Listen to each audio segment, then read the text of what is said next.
Hello, folks. Welcome back to the Redeemed Marriage Podcast. This is Rusty and Heather Bryant, and we're glad to be back with you again today. This is going to be a very hopeful and inspiring and fun episode today. Yeah, I'm excited about it. So, we had a really, really good week this past week, and brought up lots of emotions. Some negative, I guess, in some ways, but mostly just really positive and hopeful and very exciting. And so we kind of just want to tell a little bit of a journey story, sort of a thing. I'm not even real sure how to start this, because there's sort of three parts to this story, and we've told bits and pieces of it all along the way, but there's obviously this new component, new piece to the story. Well, tell them what we did this weekend. So this weekend, we had a chance to go to... Not this weekend, this week. This past week. We had a chance to go to an event that was put on by WinShape Marriage over in Rome, Georgia. And it was called the Marriage Collective. So it was basically a gathering of marriage ministries and leaders in the marriage ministry space. And we can tell a little bit more about that when we get to that part of the story, because I think it's neat. I mean, people might be interested, like, who all was there and that kind of thing. We might could tell a little bit about what went on and what we did there. But here's what happened. This is the way every conversation would start. People would come up to us, and they would say, "Where are you from?" And we would say, "Mississippi." We say, "Mississippi." And no, we did not. we'd say, "Mississippi." And then they would say, "Oh, is this your first time here?"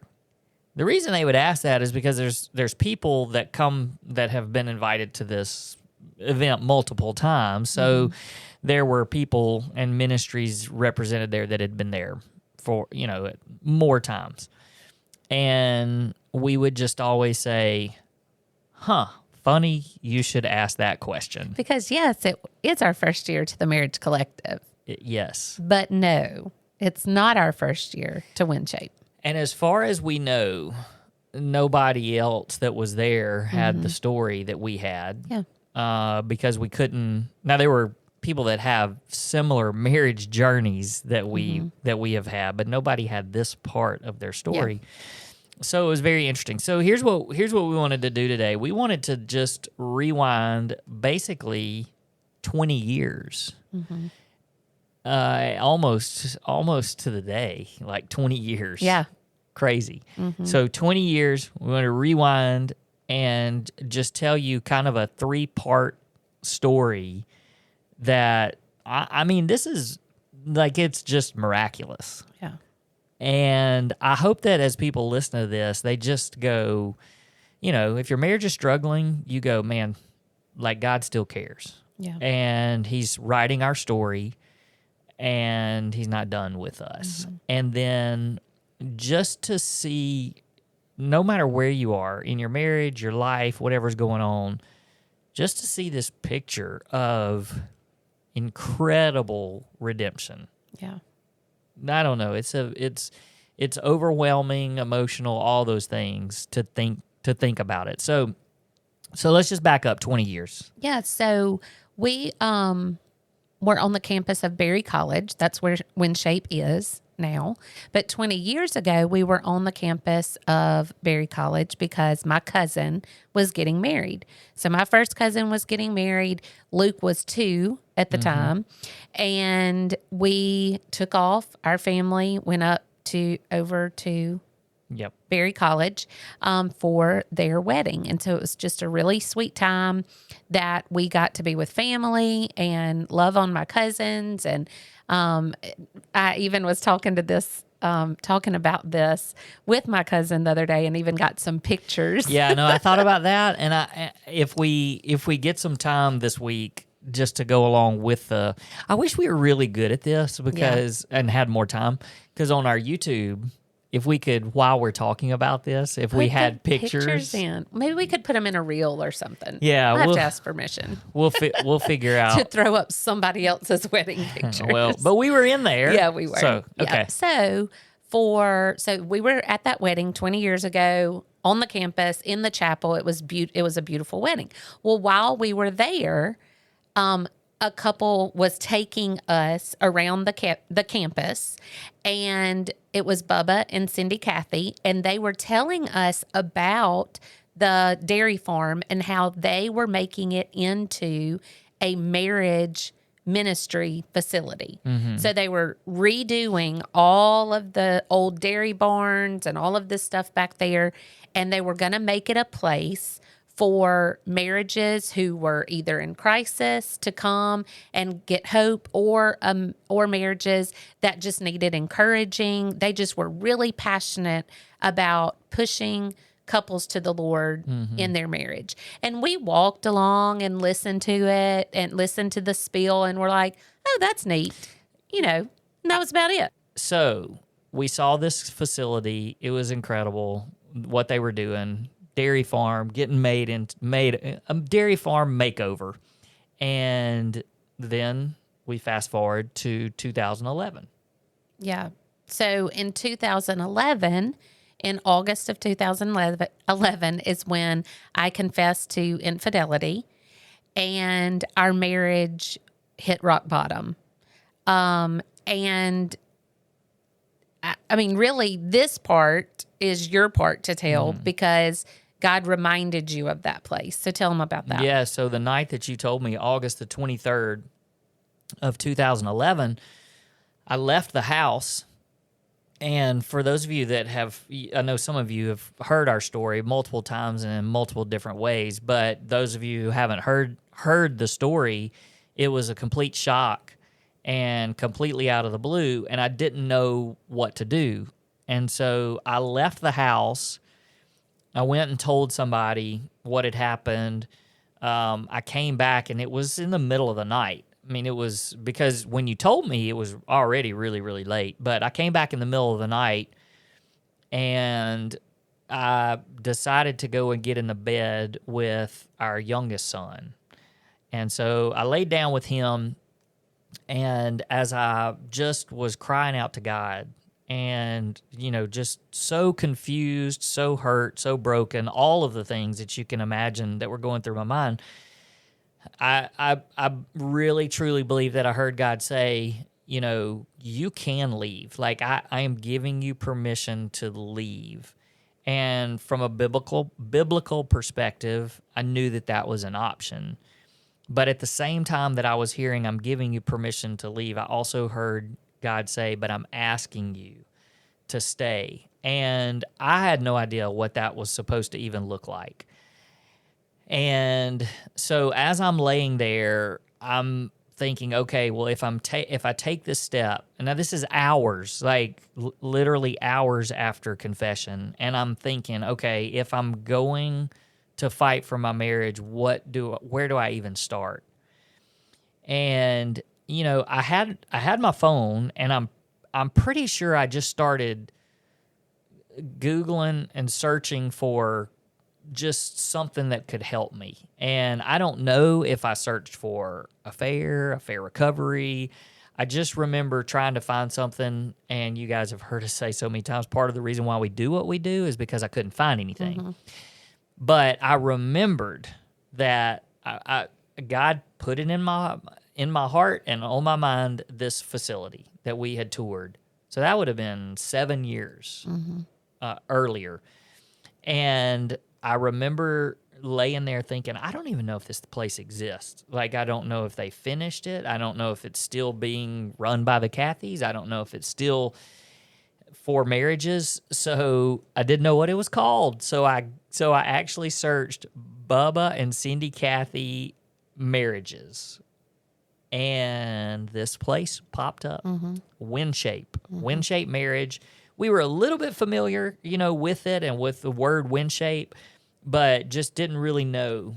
And so as I dove in a little bit deeper into it, discovered that they had what was called a marriage intensive. And it's basically, I found out it was 5 total couples. So if you go, it's you, 4 other couples, and 2 counselors, and you're there for a week. And it made it sound like this was basically almost like last-ditch effort. Yeah. Like if your marriage is in crisis and you don't know if you're going to survive, this is where you go. And I was like, this is us. Like we have to go to this. And so we started doing a little bit of checking into it. We ended up, over the course of the next few days and maybe even in the next week or so, we had a conversation about it to where I think we both said, okay, we're willing to try this. And we made a phone call to sign up for it. And the thing was like, it might have been $4,000 at the time. Like it was super expensive. And when we called, somebody had already called and paid for it. And it was just that we didn't know that. And we just had to take the step to say that we wanted to go. And somebody had covered that. Yeah. So in October of 2011, so almost exactly 13 years ago, we loaded up and drove 5.5 hours to Rome, Georgia, and pulled on to Berry College campus for the second time in our lives. This time not going to a wedding, but going to try to save our marriage. We made the long 3-mile drive through the woods up to the WinShape Center, and we started our intensive. Yeah. And it was a powerful, powerful week. We have often said when we're revisiting our story and encouraging people towards a WinShape intensive, marriage intensive, we tell people that it was a solid part of saving our marriage. Like, I don't want to say we couldn't have done it without it because God can work miracles, but he used that powerfully in the miracle that he created for us. And it just was a time that we were able to just really be ourselves and really just tell everything with no eyes of judgment, with no eyes of condemnation. Like everybody, there was 4 other couples and us and 2 counselors. And all of the couples there were, just hanging on by a thread in their marriage. And so it was encouraging to see that we weren't the only ones that were struggling. And then also just all that we learned there about each other, about marriage, and most importantly, about our relationship with the Lord, that we left there feeling hopeful for the first time. Yeah. And that was 6 weeks after confession. So it's not like it was a miracle pill that we took and all was well, but we left there with more hope than we had in, 6 weeks. Well, we had started counseling back home. So we knew we were fighting for our marriage, but this is just sort of what catapulted us into let's do this thing. Yep. And they gave us so many tools that we could. And that's the thing, these tools, this is what we use. Still teach. Yeah. We teach it, we use them ourselves. And I would say that a lot of the stuff that we share with couples, it's sort of our own version of the things that we learned that week. And it was incredibly powerful. We've gone back and looked for pictures.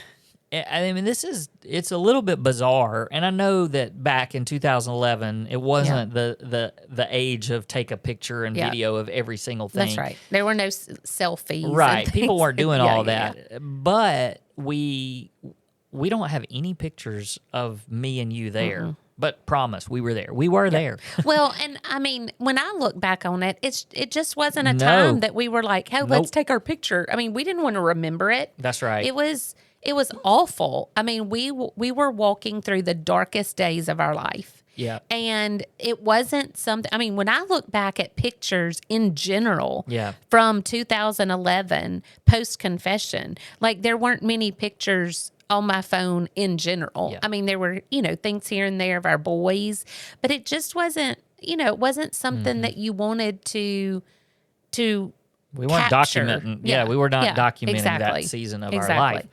We had a few pictures of the building, and I think I took a picture of the chef, and there was a piece of artwork in there that talked about brokenness and a Band-Aid and true forgiveness that I took a picture of, that somebody who had actually been through the intensive and did the artwork for them and sent it back, and they hung it on the wall, and that meant a lot to me.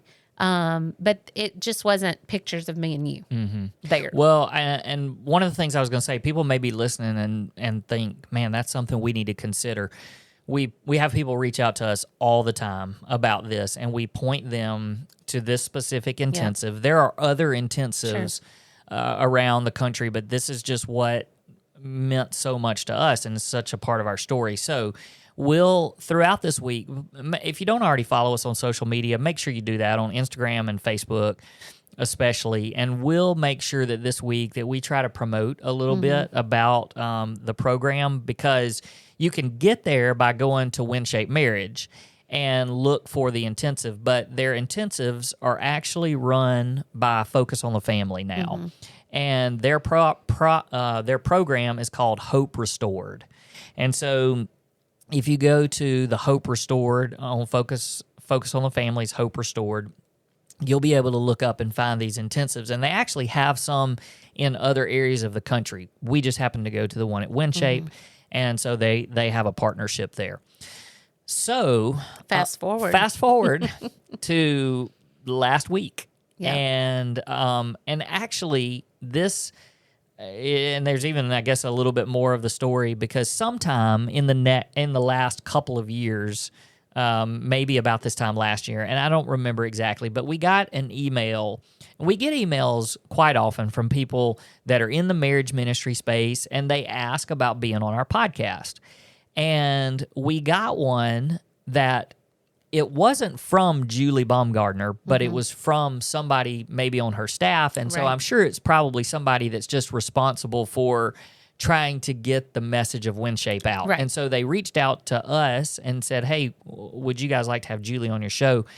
And a lot of times when people do that, because we get them often, and we don't know these people, but WinShape, I mean, it just was like, No-brainer. So we did a little investigating. We actually asked your cousin, and we're like, do y'all know Julie? And they were like, oh yeah, we know Julie really well. And so we reached back out to Julie. They actually gave us her real phone number.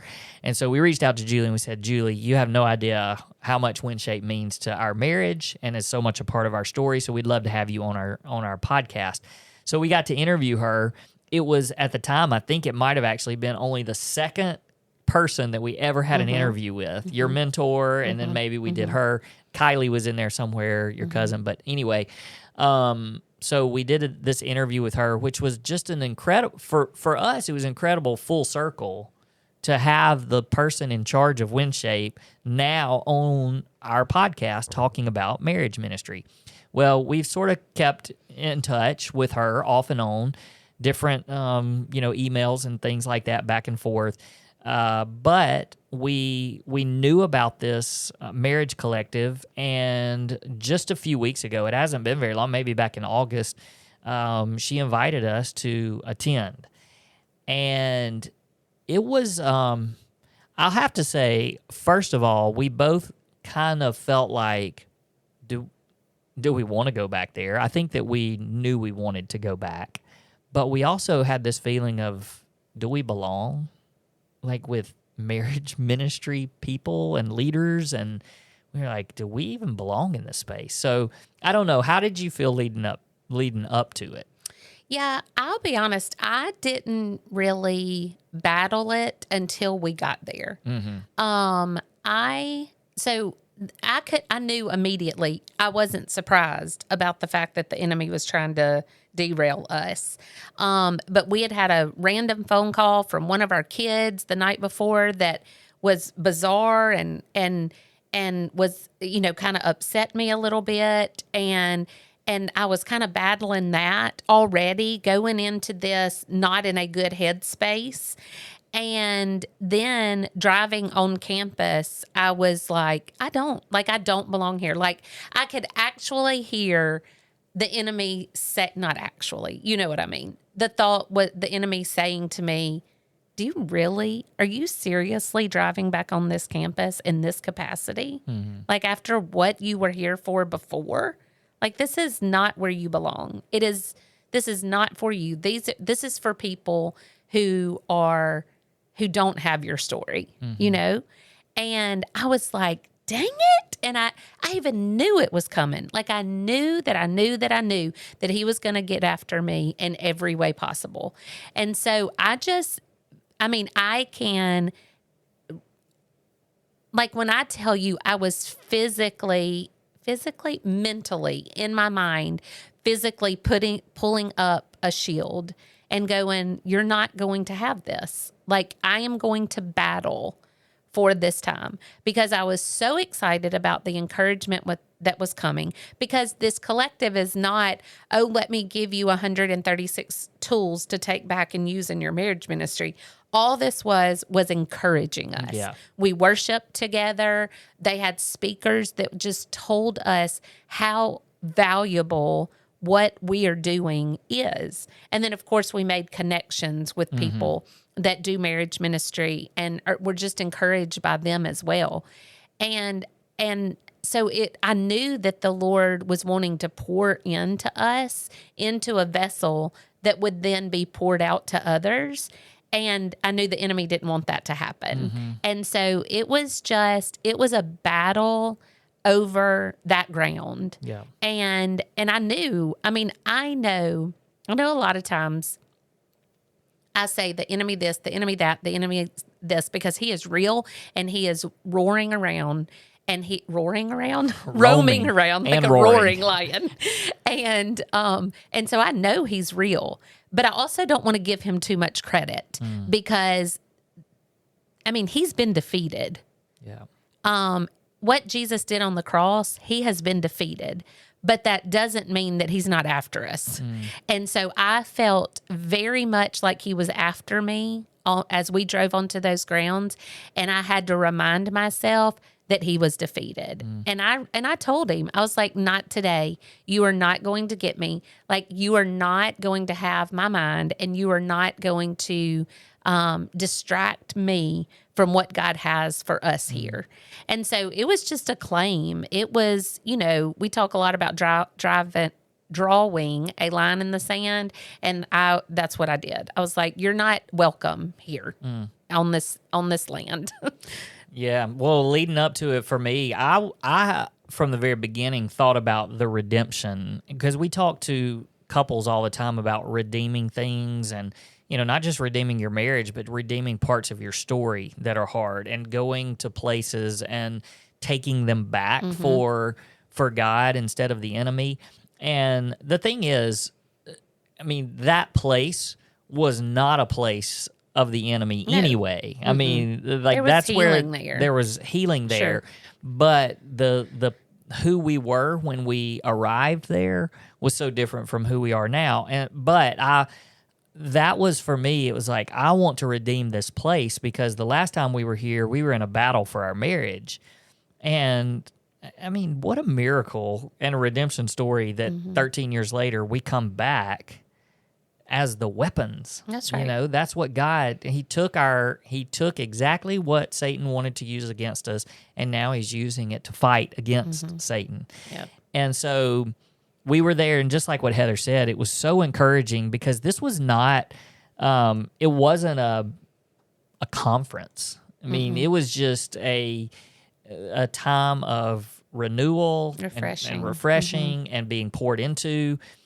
They told everybody, leave your egos and leave your logos at the door. And so really, if you didn't ask people or already know them, which we knew a lot of them because they were some of them were our heroes, but nobody really knows exactly, who you are. You weren't just going around and promoting yourself. There was certainly time for connection, but I just remember the first night we started worship, and that was the time that had the most overwhelming emotions because I just was thinking we were 50 yards up the hill in this other location where there was an intensive going on that night. I mean, that week while we were there was an intensive going on, so nobody was even allowed up on that part of the complex. And I just remember thinking, what God did over 13 years, and who would have ever thought that we would be back there for that. And then not only that, but you and I both had to fight the desire to want to just run up that hill where there were signs that said private event in progress. Rip the signs out of the ground, bust in the front doors and go, y'all can do it. Yeah. Like, you can do it. Like, God can do it. And we joked about doing that. We were like, let's just bust up in there and say, we were where y'all were 13 years ago. But we didn't. We didn't. But we didn't want to get arrested. That's right. But I just, what a picture of hope for anybody out there. And we met all sorts of people at this place that infidelity wasn't their story, but there was lots of mess. Yeah. I mean, lots of mess. And there were some that infidelity was part of their story. Yeah. And then there was, pornography. And I mean, I can't even go down the list. So many things that I just was like, God uses, just like he does in the Bible, God uses people who are a mess. Like, he's not looking for perfect people. He's not looking for people who have it all together. He's looking for people who are honest enough to say, like my mentor says all the time, I mean, I wasn't a prostitute, but I could have made a good one. I wasn't a drug addict, but I'd have made a good one. Like, we are all 2 seconds and a step from giving way to sin if it is not for the grace and the mercy and the power of Jesus. And so just admitting that, everybody in that conference could admit, I am nothing without Jesus. Like, there is no good thing we have to offer you guys except for Jesus. And through him, there is so much hope, and we can tell you so many encouraging things about marriage, but it starts with Jesus. That's a good word.